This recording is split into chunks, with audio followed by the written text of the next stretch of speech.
January 1945. The morning frost clung to every fence post and tree branch at Camp Butner, North Carolina. Snow crunched under the heavy boots of American guards as dawn stretched across the barbed wire perimeter. Inside, the German prisoners of war shivered in threadbare uniforms, their breaths rising in thin clouds that vanished into the cold air. For months, they had expected nothing but strict rules, hard labor, and rations that reminded them of the front lines. Yet today, something was different. A faint, sweet aroma drifted across the camp, carried on the winter wind. Chocolate, sugar, vanilla. Curious eyes followed the scent to a small building where the camp kitchen staff worked quietly, scooping creamy ice cream into cones and opening bottles of fizzy Coca-Cola. Murmurs of disbelief spread among the prisoners. Some laughed, others blinked, uncertain if it was a trick. For the first time since capture, the world felt unexpectedly human, almost surreal. In a place defined by war and fear, ice cream and soda became symbols of a strange kindness that the prisoners could scarcely comprehend, bridging the gap between enemy and host in a single, unexpected taste. By late 1944, the war in Europe had shifted dramatically. The Allies were advancing on multiple fronts, and the German military, once considered invincible, was beginning to falter under relentless pressure. Battles that had once seemed decisive now stretched into prolonged campaigns, and the soldiers on both sides faced exhaustion, shortages, and the constant shadow of death. In the midst of this chaos, thousands of German soldiers were captured and transported to prisoner of war camps across the United States, a nation thousands of miles from the European front. These camps, sprawling across the Midwest and South, were designed not only to contain enemy combatants but to adhere to the rules of the Geneva Convention, which required humane treatment of prisoners. It was a stark contrast to what many German soldiers had been led to expect. Propaganda in Germany painted the Allies as merciless, imagining grim conditions, harsh punishments, and relentless deprivation. The United States military faced a monumental logistical task. Tens of thousands of prisoners had to be fed, clothed, and housed, often in rural or semi-isolated areas far from urban centers. Camps were constructed quickly, with long wooden barracks, perimeter fences topped with barbed wire, and guard towers that loomed over the grounds like silent sentinels. Daily life for the prisoners was regimented and highly structured. Roll calls occurred twice daily, work assignments rotated, and prisoners were subject to strict security protocols. Despite these controls, the U.S. Army prioritized compliance with international law, seeing the proper treatment of POWs as a moral imperative and a strategic advantage. A well-treated prisoner was less likely to resist, less likely to attempt escape, and more likely to cooperate with camp authorities. Food played a central role in this approach. German soldiers arrived with expectations shaped by military rations, propaganda, and years of indoctrination. They anticipated bland meals, monotony, and the occasional harsh penalty. Instead, they were met with varied menus, plentiful portions, and occasionally unexpected treats. Fresh bread, fruit, and vegetables became routine, supplemented with items that seemed almost foreign to men hardened by years of conflict. The introduction of products like ice cream and Coca-Cola, however, marked a profound departure from standard rations. These luxuries were not mandated by regulation, yet they reflected the U.S. Army's broader philosophy that dignity, comfort, and occasional indulgence could reinforce discipline and reduce unrest. Beyond desustenance, the U.S. military implemented educational and recreational programs within the camps. Prisoners were encouraged to participate in sports, theater productions, and vocational training. Information about the outside world. Such measures were designed to occupy time, maintain order, and in some cases offer prisoners skills that could be useful upon repatriation. For many German soldiers, these initiatives were bewildering. They had endured the extremes of war in Europe: mud, artillery, hunger, and cold. To encounter a situation in which captors treated them with an unexpected measure of civility was disorienting. Some initially suspected trickery or feared hidden consequences, reflecting years of indoctrination that painted the enemy as merciless and duplicitous. Transporting these prisoners across the Atlantic and into American camps required extraordinary coordination. Ships carried men in large groups, often in conditions that were crowded but sanitary, a far cry from the nightmarish accounts of transport that circulated among European soldiers. Upon arrival, prisoners were registered, assigned barracks, and given medical examinations. Officers assessed not only physical health but psychological state, seeking signs of agitation or potential unrest. The camp staff, often composed of soldiers themselves, had to navigate the fine line between strict enforcement of rules and humane treatment, a challenge that required discipline, empathy, and patience. In this environment, the daily routine was predictable yet infused with subtle psychological tactics. Meals were served on time, work duties rotated to prevent monotony, and recreational activities provided a sense of normalcy. Yet even the most routine actions carried weight. A well-timed gesture, such as distributing extra blankets during a cold snap or offering a small treat, could transform suspicion into cautious acceptance. The introduction of ice cream and Coca-Cola was not merely indulgence, it was a deliberate reinforcement of the camp's philosophy. It created moments of pleasure and surprise too, had humanized the experience, offering prisoners a tangible reminder that the war's strict binaries, friend versus enemy, cruel versus kind, were not absolute. As winter deepened in early 1945, the prisoners at Camp Butner and other American facilities began to notice these differences more acutely. They observed the care with which the kitchens prepared meals, the cleanliness of their living quarters, and the unexpected moments of levity offered by their captors. For men who had endured the front lines, these small comforts were both astonishing and disconcerting. The contrast between the harshness of European battlefields and the relative abundance of the camps created a sense of dislocation, a cognitive dissonance that would define much of their experience in captivity. The stage was set for moments that would linger in memory. The first taste of creamy ice cream on a bitterly cold morning, the hiss of a freshly opened bottle of Coca-Cola, and the tentative smiles shared among prisoners as they encountered kindness in a world defined by war. These seemingly trivial acts would carry profound psychological weight, shaping attitudes, influencing behavior, and providing a human anchor amid the uncertainty of captivity. They would also sow the seeds for cultural and moral reflections that would endure long after the guns fell silent, bridging the divide between enemies through simple, shared moments of delight and surprise. Life inside the American POW camps gradually settled into a rhythm that was both structured and unexpectedly humane. German soldiers, once wary and tense, began to understand the system around them. Each morning, roll call was conducted with military precision. Prisoners lined up in neat rows, counted and accounted for by guards whose eyes were trained to detect any signs of trouble. Work details followed, ranging from maintenance of the campgrounds to assistance in kitchens and workshops. These duties were demanding but carried a dignity that surprised many. The men realized that their captors did not seek to humiliate them but to keep them engaged, disciplined, and safe. The very predictability of camp life offered a sense of stability, something many prisoners had not experienced since the chaos of combat. Meals became a focal point of daily life. Unlike the rations they had known in Europe, which were often monotonous and insufficient, American POWs were offered a variety of foods that were both filling and nutritionally balanced. Fresh bread, vegetables, meat, and dairy products appeared regularly on the tables. But it was the occasional luxuries that left the deepest impression. Ice cream, creamy and cold even in winter, was served on select days. The fizz of Coca-Cola bottles punctuated ordinary meals with an almost celebratory sensation. For men who had endured years of scarcity, these small pleasures were almost inconceivable. Some laughed in disbelief, others stared in silent wonder, and a few approached the treats cautiously, half expecting them to be withdrawn. The introduction of these comforts was no accident. American officers understood that humane treatment could serve multiple purposes. It reduced tension within the camps, discouraged unrest, and subtly reinforced the idea that the captors operated by rules and principles. Letters sent home by prisoners frequently mentioned the extraordinary kindness they encountered. Families in Germany, accustomed to hearing tales of Allied brutality, were astonished to read of generous portions, clean living quarters, and even recreational activities.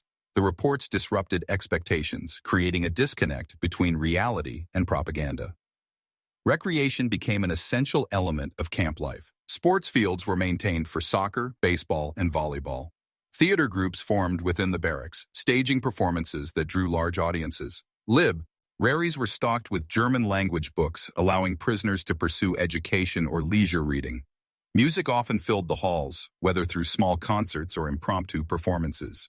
These outlets provided prisoners with more than entertainment. They offered psychological relief, opportunities for social interaction, and a reminder of cultural identity. The men began to develop a cautious sense of community, one shaped by shared experience rather than forced conformity. Health and hygiene were emphasized with equal rigor. Medical examinations were routine, and outbreaks of disease were swiftly addressed. Showers were provided regularly, and barracks were cleaned by both prisoners and camp staff. The attention to basic needs, when contrasted with the harsh realities of the front lines, reinforced the surreal quality of captivity.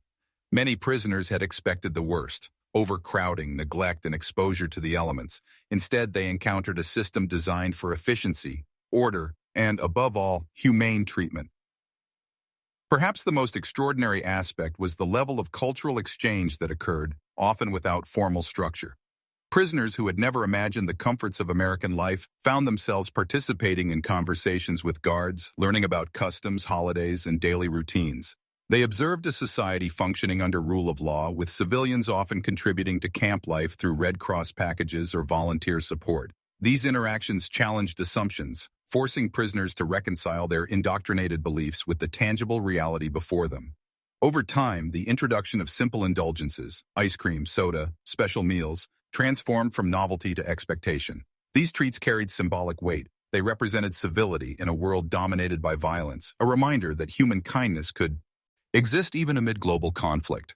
The contrast between the relentless brutality of battle and the structured, often surprisingly pleasant life in the camps created a lasting impression. Prisoners began to see themselves not as objects of punishment, but as individuals whose basic dignity was recognized. By the end of winter 1945, the prisoners had begun to internalize the rhythm and rules of the camps. Suspicion slowly gave way to cautious acceptance, and in some cases, genuine appreciation. These experiences, small and human in scale, would linger in memory long after repatriation. They foreshadowed the more remarkable moments to come: the wide-eyed amazement at ice cream cones on a cold morning, the laughter and disbelief at the first sip of a Coca-Cola, and the subtle but undeniable bridging of enemy lines through shared human experience. The human angle of the German POW experience in American camps offers a window into the unexpected psychological transformations that occurred behind barbed wire. Men who had been molded by years of military discipline and relentless propaganda found themselves confronting a reality they could scarcely reconcile with their expectations. Diaries, letters, and post-war interviews reveal a mix of astonishment, disbelief, and gradual adaptation. For many, the first encounter with ice cream or a cold bottle of Coca-Cola was more than a novelty. It was a shock to their entire worldview. One former soldier described standing in line, cone in hand, staring at the sweet treat as though it might vanish before he could taste it. Laughter rippled among those who shared the same bewilderment. Some prisoners, trained to suspect deception, initially refused the offering, convinced that some hidden penalty awaited. But over time, these moments of simple indulgence became anchors of trust. Soldiers began to see their captors not merely as enforcers, but as human beings capable of kindness. The emotional impact of these small comforts helped to ease the daily tension and offered a reprieve from the monotony and anxiety of captivity. From a tactical perspective, the United States Army's approach to POW treatment was a calculated blend of strategy and morality. The Geneva Convention mandated humane treatment, but the practical benefits of compliance were equally compelling. Well-fed, engaged, and psychologically stable prisoners were less likely to cause disturbances, attempt escape, or resist work details. Officers recognized that generosity could serve as a form of soft power, influencing behavior more effectively than strict punishment. The distribution of ice cream and Coca-Cola was a deliberate, morale-enhancing tactic. These small gestures reinforced the broader message. Prisoners were treated according to rules and principles, not whim or cruelty. By fostering a culture of predictable, humane treatment, the U.S. military reduced the likelihood of unrest and strengthened its authority. The strategy also produced indirect propaganda effects. Letters and word-of-mouth accounts sent back to Germany painted a starkly different picture than the enemy's portrayal of the Allies. This tactical decision created a psychological ripple that extended beyond the confines of the camps, influencing perceptions of the United States among German soldiers and civilians alike. Technological considerations also played a crucial role in the POW experience. The ability to produce, store, and transport perishable items such as ice cream and Coca-Cola required careful logistical planning. Ice cream had to be churned, frozen, and served promptly, often under challenging winter conditions. Coca-Cola, with its carbonated fizz, needed secure bottles and careful handling to prevent spoilage or accidents. The military applied industrial process, eye into these operations, ensuring that prisoners received high-quality, consistent products. In many cases, these items were produced locally in nearby factories or transported from larger distribution centers. The logistical effort reflected the United States' broader industrial capacity, which had become a defining feature of the Allied war effort. Beyond mere novelty, the technological infrastructure behind these comforts symbolized the capability and efficiency of the American military-industrial complex. It was a tangible demonstration that even enemy soldiers could benefit from the country's resources, reinforcing both the strategic and humane dimensions of the POW program. The leadership angle sheds light on the officers responsible for implementing these policies. Camp commanders, many of whom had extensive combat experience, understood the importance of maintaining discipline without resorting to cruelty. Their decisions reflected a blend of personal ethics and military pragmatism. Encouraging small indulgences like ice cream and Coca-Cola was often met with skepticism by subordinates, yet commanders insisted on these measures because they recognized their broader impact on morale and order. Officers also had to balance the needs of their own troops with the requirements of prisoner care. Guards were trained to treat prisoners with respect, to enforce rules consistently, and to engage in daily interactions without unnecessary hostility. This leadership philosophy, rooted in both principle and practicality, created an environment in which prisoners could begin to experience trust and dignity, even amid the constraints of confinement. The enemy perspective adds another layer to the story of German POWs in American camps. Reports sent back to Germany often conflicted with the propaganda fed to the home front. Soldiers who returned home after captivity described astonishment at the abundance and humanity they had witnessed. Newspapers and letters carried accounts of clean barracks, varied meals, recreational activities, and the surreal déjeunes, light of ice cream and Coca-Cola. These narratives disrupted the image of the Allies as merciless foes, creating confusion among civilians and commanders alike.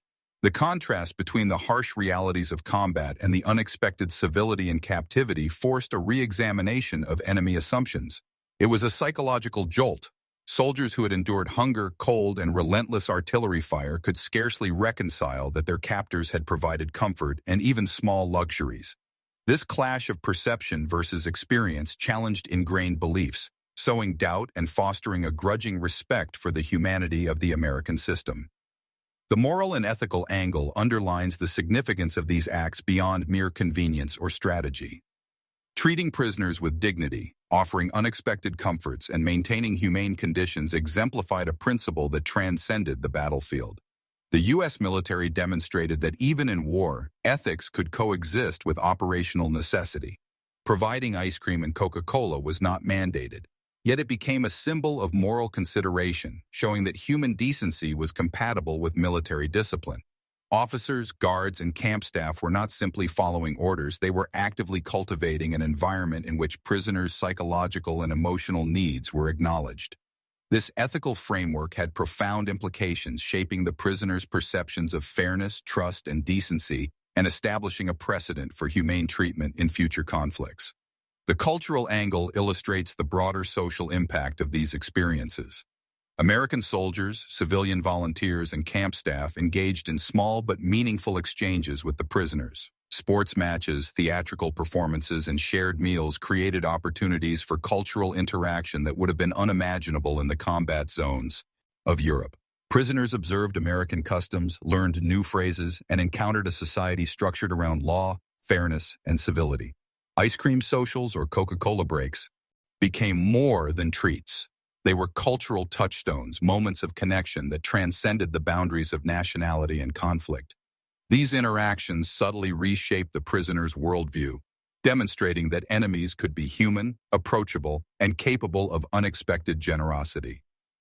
The psychological angle emphasizes how these small comforts influenced behavior, discipline, and morale. Prisoners who experienced consistent care were less likely to act out, attempt escape, or engage in subversive activity. Moments of indulgence, ice cream, soda, extra blankets, or special meals, functioned as positive reinforcement, encouraging compliance and cooperation. The predictability of kindness created stability within the camps, reducing tension and fostering a sense of order. Psychologists and military strategists recognized that humanizing the enemy could produce practical benefits. Prisoners who felt respected were easier to manage, more cooperative with work assignments, and more receptive to educational and recreational programs. The combination of psychological reassurance and material comfort created a feedback loop, reinforcing the effectiveness of humane policies. Finally, the leadership and moral philosophy behind these practices reflected a deliberate strategy. Camp commanders understood that true authority required both discipline and respect. Guards were trained to enforce rules consistently while maintaining professionalism and empathy. Officers often engaged with prisoners directly, ensuring that humane treatment was more than policy, it was daily practice. The decision to provide luxuries like ice cream and Coca-Cola was emblematic of this philosophy. Leaders recognized that acts of kindness had ripple effects. They improved morale, reduced tension, and left lasting impressions on prisoners that could influence post-war relations. These deliberate choices reinforced the ethical underpinnings of the American military approach, demonstrating that strategic pragmatism and moral responsibility could coexist. Through these lenses, human, tactical, technological, leadership, enemy, and moral, the story of German POWs in American camps emerges not as a tale of indulgence, but as a multi-dimensional study in psychology, ethics, and strategy. Small comforts carried enormous significance, shaping perceptions, behaviors, and memories. Ice cream and Coca-Cola, seemingly trivial, became tools of diplomacy, instruments of morale, and symbols of humanity in a world defined by conflict. The effects were both immediate and enduring, transforming the experience of captivity into a complex interplay of trust, respect, and cultural exchange. The defining moments of the POW experience often came in seemingly ordinary events that carried extraordinary significance. One such moment occurred in early February 1945 at Camp Butner. A bitter wind swept across the grounds and the snow-laden barracks creaked under its weight. The prisoners had endured months of structured routine, meals that were abundant yet unfamiliar, and the quiet tension of captivity. That morning, the camp kitchen rolled out a treat that seemed almost impossible: freshly churned vanilla ice cream. The men had been briefed that special treats would appear occasionally, but few had expected anything so indulgent.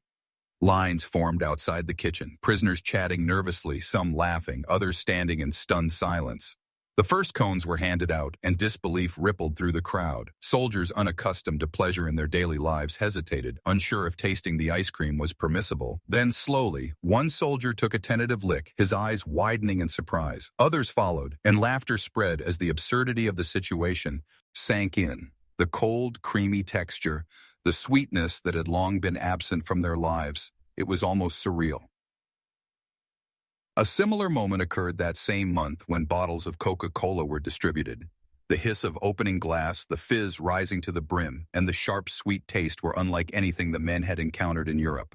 For some, it was their first experience with soda in years. Prisoners exchanged glances, laughing at the incongruity of their situation. Enemies sharing a laugh over a soft drink in the middle of a snowy American winter. Letters sent home captured these moments in vivid detail, emphasizing the disbelief, joy, and cautious gratitude. One soldier wrote to his family describing the ice cream and soda as a miracle, something entirely beyond the imagination shaped by Nazi propaganda.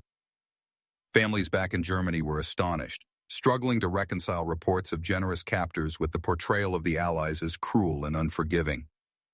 These seemingly minor indulgences had consequences far beyond momentary pleasure. Camp officers observed a notable shift in behavior. Prisoners who had been tense and suspicious were now more relaxed and cooperative. Work assignments proceeded smoothly, roll calls were orderly, and incidents of unrest declined sharply. Officers recognized that the simple act of providing treats like ice cream and Coca-Cola had a ripple effect, reinforcing discipline while cultivating trust. Psychologists working with the military later noted that these small rewards served as positive reinforcement, subtly shaping behavior and improving morale.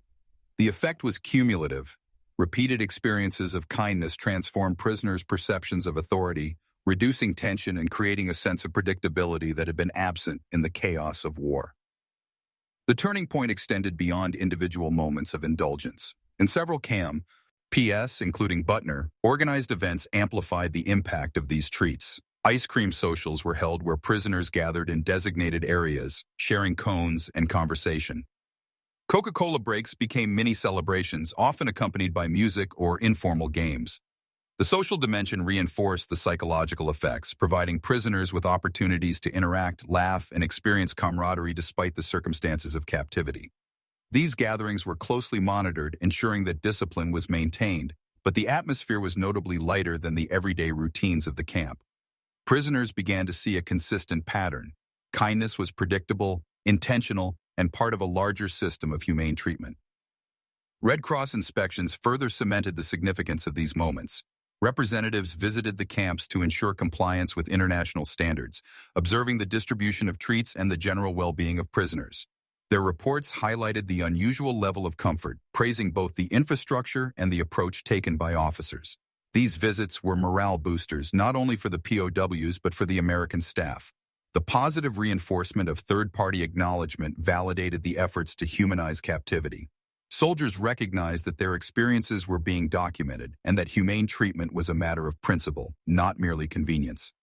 Letters and diaries from the period reveal another layer of the turning point: prisoners' psychological reconciliation with their captors. Men who had initially approached these indulgences with suspicion began to internalize a sense of trust. The first hesitant lick of ice cream evolved into shared moments of enjoyment with fellow prisoners. The first sip of Coca-Cola became a ritual, signaling the normalization of small pleasures in daily life. These experiences shaped attitudes, breaking down barriers of fear and suspicion.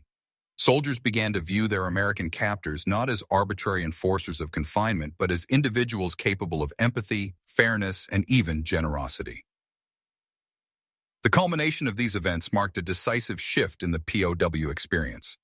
The initial shock and disbelief gave way to cautious acceptance, then to genuine appreciation.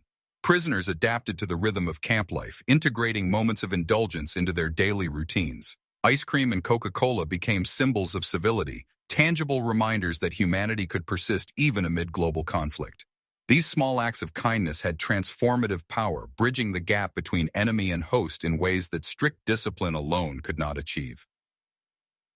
By the end of February 1945, the psychological landscape of the camps had changed. Prisoners were calmer, more cooperative, and increasingly engaged in recreational and educational programs. Officers observed higher morale and fewer disciplinary issues, confirming the strategic and ethical value of the approach. The turning point was not marked by a single dramatic event, but by the accumulation of small, consistent gestures that reshaped daily life and perceptions. Ice cream and Coca-Cola, simple as they were, had become instruments of transformation, altering the prisoner experience and leaving an enduring mark on those who lived through it. The transformation of the prisoner's perception reached its peak during a series of organized social events in March 1945. Camp Butner, along with other American POW facilities, hosted communal gatherings where ice cream and Coca-Cola were central features. Prisoners, once wary and tense, now approached these moments with anticipation.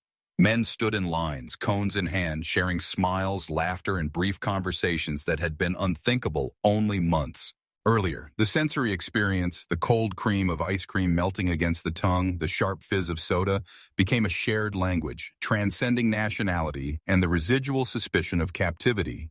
These gatherings were carefully supervised to maintain order, yet the atmosphere was noticeably lighter, infused with a sense of human connection that had been absent during the first months of imprisonment.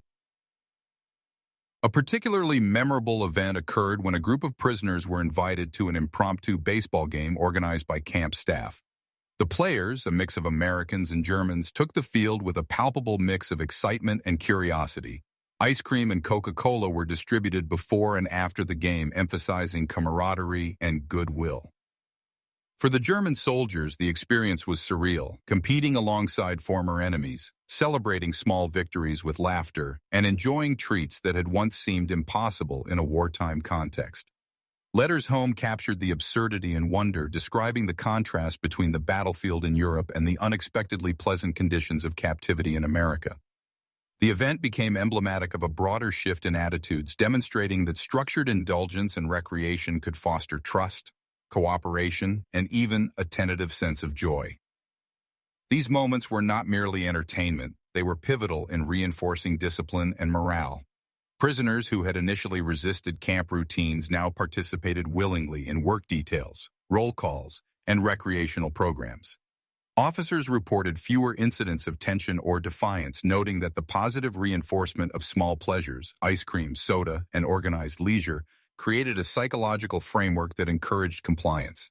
The human need for acknowledgement, reward, and occasional indulgence proved as influential as military authority. In this sense, the climax of the POW experience was not a violent confrontation or dramatic escape attempt, but the subtle, cumulative power of kindness administered consistently over time.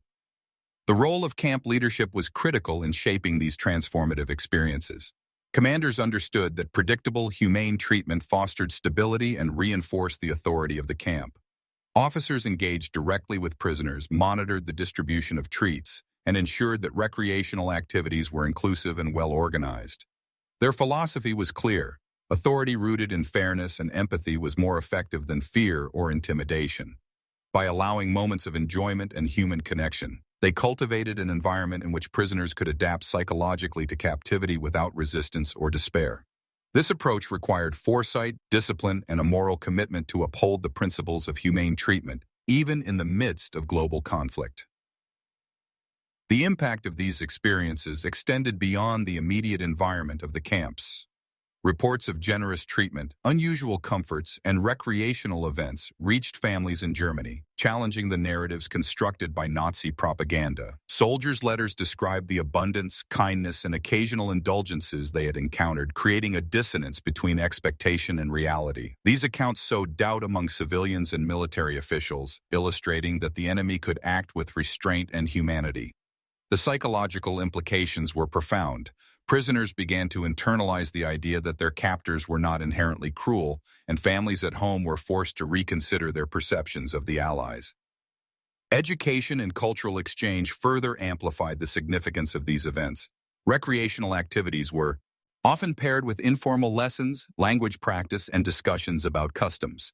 Prisoners learned about American society, governance, and values through interaction with guards, volunteers, and structured programs. The distribution of ice cream and Coca-Cola became a conduit for conversation and cultural engagement, transforming simple pleasures into mechanisms of social connection and understanding. Soldiers who had arrived with fear and suspicion now engaged with curiosity, discovering common ground and a sense of shared humanity. By late March 1945, the transformation was visible in every aspect of camp life. Prisoners were calmer, more cooperative, and increasingly participatory in camp routines. They formed friendships, shared stories, and embraced moments of levity without fear. The combination of humane treatment, predictable structure, and small indulgences had reshaped the psychological landscape of captivity. Ice cream and Coca-Cola were more than treats. They had become symbols of civility, trust, and unexpected generosity. The simple act of sharing a sweet or a soda bottle bridged the divide between captor and captive, creating lasting impressions that would resonate long after the war ended. These climactic experiences highlight a central truth about war and human behavior. The smallest gestures can carry immense power. In the context of POW camps, indulgences that might appear trivial, ice cream, soda, recreational games, produced transformative effects. They reduced tension, built trust, and fostered a sense of dignity that no amount of coercion or discipline could achieve alone. The prisoners' disbelief, wonder, and eventual acceptance marked the peak of their psychological adaptation, revealing that humanity could thrive even in captivity. The events of March 1945 set the stage for the eventual end of hostilities and the repatriation of prisoners. The habits formed, the trust developed, and the shared moments of indulgence created memories that would endure far longer than the routine of confinement. Ice cream and Coca-Cola, once simple luxuries, had become instruments of empathy, discipline, and cultural exchange. They demonstrated that even amid global conflict, small acts of kindness could redefine the experience of war, leaving a legacy of moral and psychological insight that extended well beyond the boundaries of any single camp. As the final months of the war approached, the effects of humane treatment in American POW camps became increasingly evident. By mid-1945, German prisoners had internalized the rhythms of daily life, adapting to a structured environment that combined discipline with unexpected indulgences. Officers reported that tensions had dropped significantly. Incidents of defiance or disorder became rare, and work details proceeded efficiently. Soldiers who had once arrived suspicious, anxious, and weary were now calm, cooperative, and in some cases even engaged. The psychological transformation was clear. Small comforts like ice cream and Coca-Cola had fostered trust, provided moments of joy, and offered a measure of dignity long denied on the battlefields of Europe. These measures were not mere distractions. They were critical tools in maintaining order, morale, and compliance. Repatriation began in earnest after Germany's surrender in May 1945.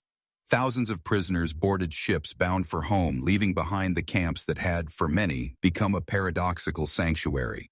The contrast between European battlefields and American captivity was striking. Soldiers who had endured mud, artillery, hunger, and constant threat of death now returned with memories of warmth, nourishment, and all pleasures.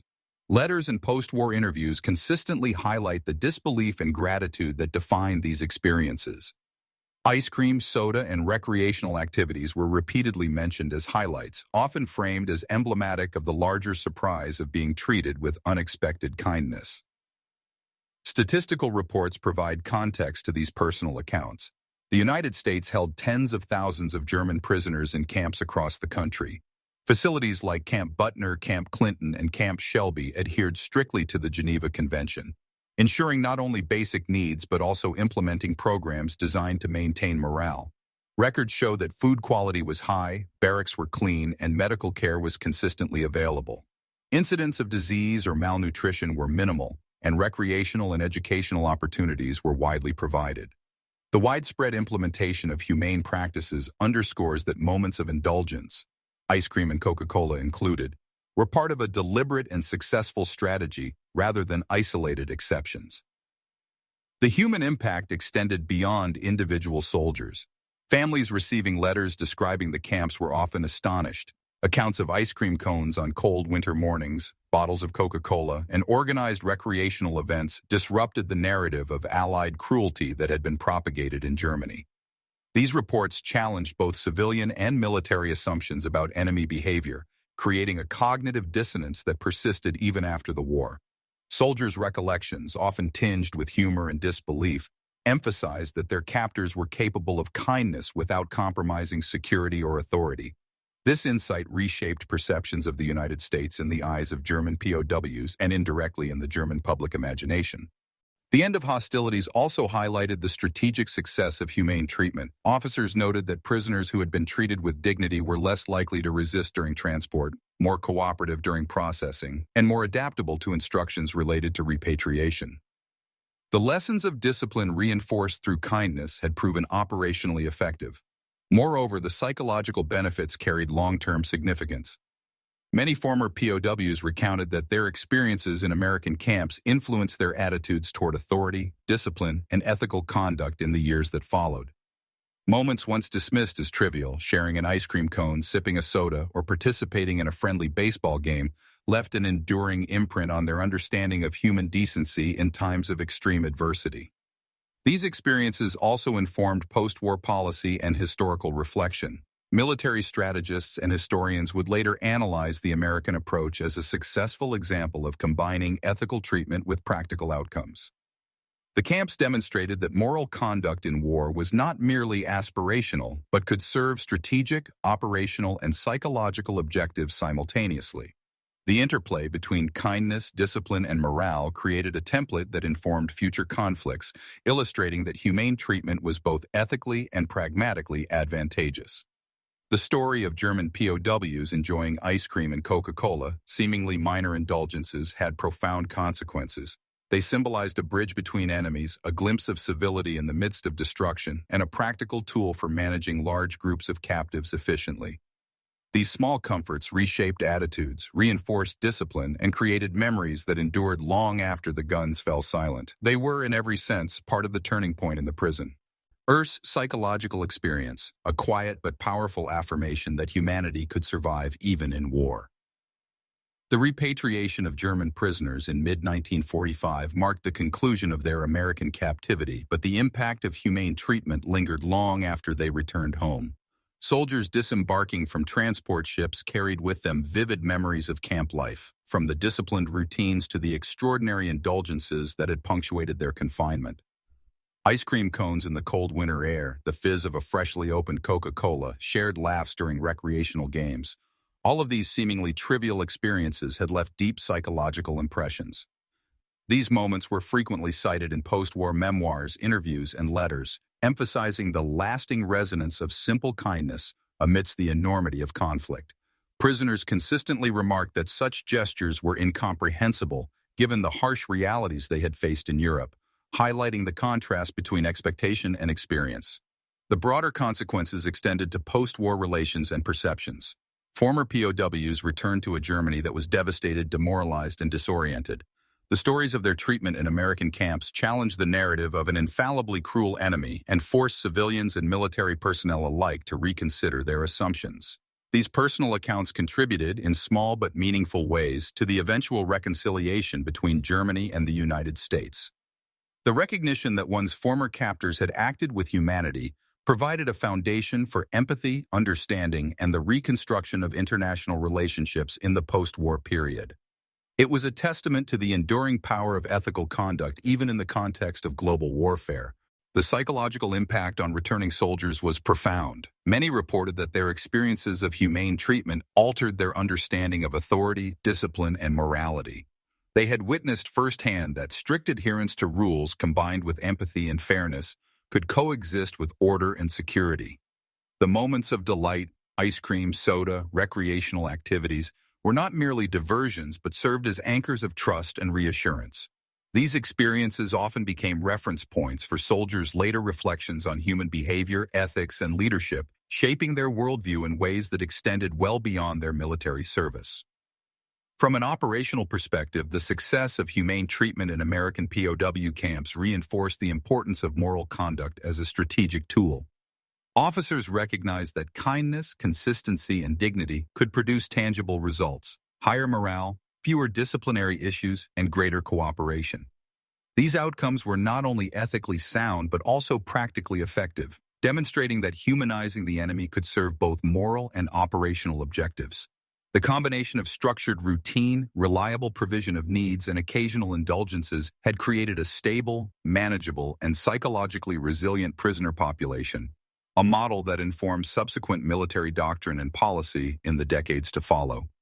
Recreational programs and cultural exchanges further amplified the long-term significance of these experiences. Prisoners participated in sports, theater, music, and educational opportunities, which helped them retain a sense of identity and personal development during captivity.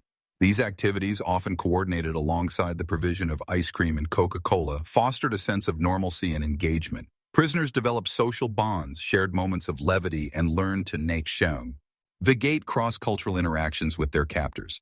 The cumulative effect was a generation of soldiers who experienced the unexpected juxtaposition of war and civility, leaving lasting impressions that informed their post-war lives, relationships, and ethical perspectives. Historical records confirm the deliberate planning and execution of these policies.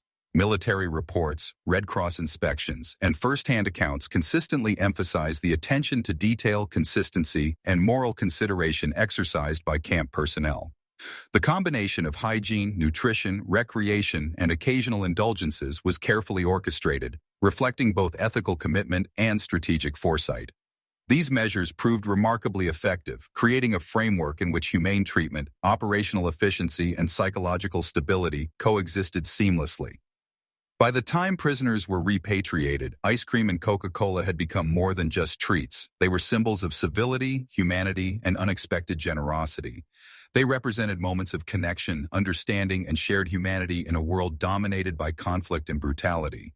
The experiences shaped attitudes, reinforced discipline, and created enduring memories that transcended the confines of the camps. They illustrated that even the smallest gestures of care and kindness could have profound psychological, cultural, and moral impact, leaving a legacy that extended far beyond the immediate context of captivity. The aftermath of American POW treatment thus stands as a testament to the power of human decency amid war. Soldiers carried home memories of warmth, indulgence, and dignity, challenging preconceptions, fostering empathy, and influencing both personal and international perspectives. Ice cream and Coca-Cola, simple in appearance, became emblematic of a broader philosophy that even in the darkest chapters of history, humanity could endure, reshape experience, and leave lasting, positive influence on those who witnessed it. In the quiet aftermath of war, the story of German POWs in American camps stands as a testament to the enduring power of human decency. Amid global conflict where brutality and fear dominated the front lines, small acts of kindness, ice cream cones on a cold morning, the hiss of a Coca-Cola bottle, shared laughter during a baseball game became profound markers of civilization. They reminded soldiers that even in captivity, dignity, empathy, and pleasure could exist. These gestures were simple, yet their impact was immense. They bridged the gap between captor and captive, transformed suspicion into trust, and softened the harsh psychological edges of imprisonment. The camps also demonstrated that morality and practicality need not be mutually exclusive. Providing comfort to prisoners was not only ethically right but operationally effective. Improved morale, reduced tension, and increased cooperation revealed a universal truth: respect and humane treatment could enhance order without compromising authority. In a world defined by rigid hierarchies and relentless conflict, the American approach offered a model where discipline and compassion coexisted, shaping not only behavior but attitudes and perceptions. Beyond the immediate context of war, these moments carried broader lessons. They challenged the prisoners' assumptions, disrupted propaganda, and left enduring impressions that influenced post-war interactions and reconciliation. Soldiers returned home with memories that defied the narrative of the enemy as cruel, carrying stories of civility, generosity, and cultural exchange.